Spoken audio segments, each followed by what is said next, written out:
आज आपण बघणार आहोत रवा आणि नारळाचा केक। त्यासाठी मी इथे बारीक रवा 1 कप घेतलेला आहे। तुम्ही मेजरमेंटनुसार करू शकता। आणि अर्धा कप साखर घेतलेली आहे।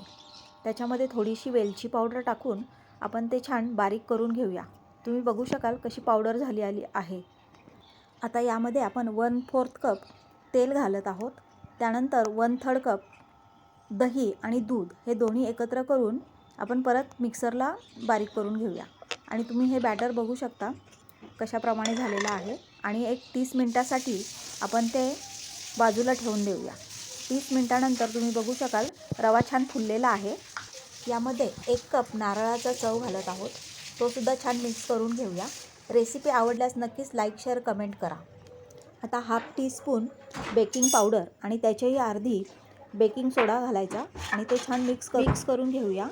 आणि मी इथे टीनला बटर पेपर लावून त्यामध्ये आपण हे बॅटर घालूयात।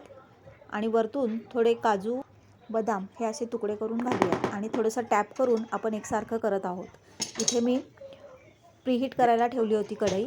25 मिनिटासाठी बारीक गॅसवर आपण ते बेक करायला ठेवू।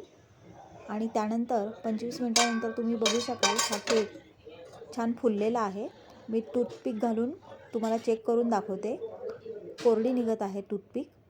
आणि आपण केक थंड झाल्यावरच आपण तो सुरीने कडेची बाजू हे करून तो डिमोल्ड करूया। आता बटर पेपर काढून घेऊ। तुम्ही बघू शकाल छान केक झालेला आहे। आणि मी त्याला कट करते। आणि असा हा स्पॉन्जी आणि सुंदर रवा नारळाचा केक तयार आहे। पूर्वाच किचनला फॉलो करा, सबस्क्राईब करा।